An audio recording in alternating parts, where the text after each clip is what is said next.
Welcome to triple R news. Sonia Gandhi దయతోనే తెలంగాణ రాష్ట్రం ఏర్పడిందని కాంగ్రెస్ మండల అధ్యక్షులు బాకారం రవి అన్నారు. ఆమె జన్మదిన వేడుకలను జరుపుకోవడం ద్వారా తెలంగాణ రుణం తీర్చుకుంటున్నామని ఆయన పేర్కొన్నారు. నిజామాబాద్ జిల్లా సిరికొండ మండల కేంద్రం తెలంగాణ చౌరస్తాలో కేక్ కట్ చేసి సోనియా గాంధీ పుట్టినరోజు వేడుకలు ఘనంగా జరుపుకున్నారు. సందర్భంగా మండల కాంగ్రెస్ పార్టీ అధ్యక్షుడు బాకారం రవి మాట్లాడుతూ తల్లి సోనియా గాంధీ దయ వల్లనే తెలంగాణ రాష్ట్రం ఏర్పడిందని, ప్రజల గుండెల్లో సోనియా గాంధీ చిరస్థాయిగా నిలిచిపోయిందని బాకారం రవి అన్నారు.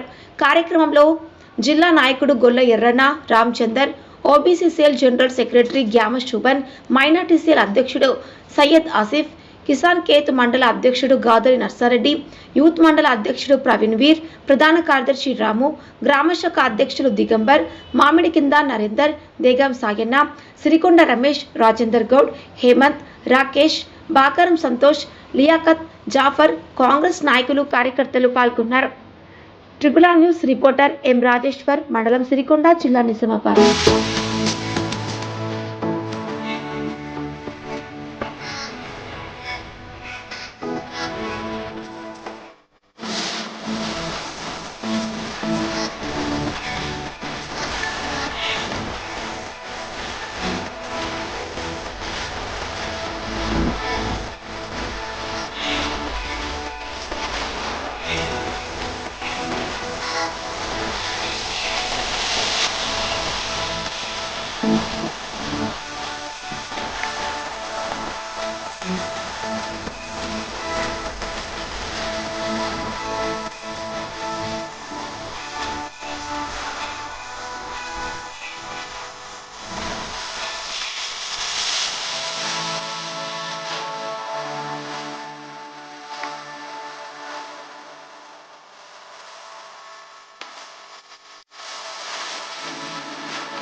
కాంగ్రెస్ పార్టీ అగ్రనేత, అఖిల భారత కాంగ్రెస్ పార్టీ మాజీ అధ్యక్షురాలు శ్రీమతి సోనియా గాంధీ పుట్టినరోజు సందర్భంగా సిరికొండ మండలంలో మేమందరం కూడా కార్యకర్తలందరం ఆమెకు వేడుకల్ని ఘనంగా నిర్వహిస్తున్నాం.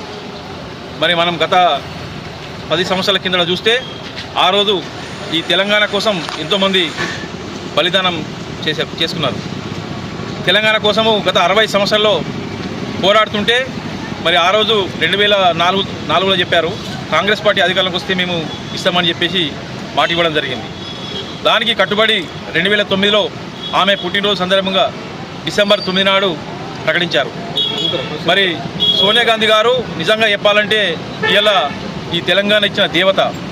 మన తెలంగాణ యావత్ ప్రజలందరూ కూడా, సిరికొండ ప్రజలు కాదు, తెలంగాణ మొత్తం కూడా సోనియమ్మకు మనం రుణపడి ఉంటాం. మరి ఆమె చేసినటువంటి త్యాగం ఎవరు కూడా చేయలేరు. నిజంగా చెప్పాలంటే ఒక పెద్ద రాష్ట్రాన్ని కోల్పోయినాం. కాంగ్రెస్ పార్టీ కోల్పోతామని తెలుసు. మరి ఆ రోజు 33 మంది పార్లమెంట్ మెంబర్లు ఉంటే అందులో ఆంధ్రప్రదేశ్లోనే 22 మంది ఉండే, తెలంగాణలో 11 మంది. ఒక పెద్ద రాష్ట్రాన్ని కాంగ్రెస్ పార్టీ కోల్పోతుందన్నది తెలిసేప్పటికి కూడా కాంగ్రెస్ పార్టీ వాళ్ళకి చెప్పేది, మీకు కావాల్సింది చెప్పండి కానీ తెలంగాణ ఇవ్వడం మాత్రం ఖచ్చితంగా మేము ఇస్తామని చెప్పి మాట ఇవ్వడం జరిగింది. CWSలు కూడా తీర్మానం చేశారు. మరి ఇవాళ తెలంగాణ వచ్చిందంటే ఓన్లీ సోనియా గాంధీ దయ వల్లనే తెలంగాణ వచ్చింది. ఇలా కేసీఆర్ వల్ల కావచ్చు, మిగతా వాళ్ళ వచ్చి కాదు. ఆ రోజు అందరూ కూడా యువకులు కావచ్చు, రైతులు కావచ్చు, కార్మికులు కావచ్చు, కర్షకులు కావచ్చు, ఎంతోమంది రోడ్లు ఎక్కి మనం తెలంగాణ కోసం పోరాడినాం. అవన్నీ గుర్తించి సోనియమ్మ తెలంగాణ ఇచ్చినందుకు మరొకసారి ఆమెకు నిజంగా చెప్పాలంటే ఏమి ఇచ్చినా తక్కువనే. ఈరోజు మనం ఇలా తెలంగాణ అగ్రగామిగా ఉన్నదంటే దానికి సోనియా గాంధీ దయ వల్లనే మనం ఇలా ముందులో ఉన్నాం. అభివృద్ధిలో కావచ్చు, ఇలా తెలంగాణలో మిగులు బడ్జెట్ ఉన్నదంటే అది సోనియమ్మ దయ వల్లనే, తెలంగాణ రావడం వల్లనే. కాబట్టి మరొకసారి మేమందరం కూడా సిరికొండ మండలం తరఫున ఆమెకు కృతజ్ఞతలు చెప్తూ, ఆమె మరి నిండు నూరేళ్ళు ఆ భగవంతుడు ఆశీర్వాదం ఇవ్వాలని చెప్పేసి, సుఖ సంతోషంతో ఆమె ఉండాలని చెప్పేసి కోరుకుంటూ జై సోనియమ్మ.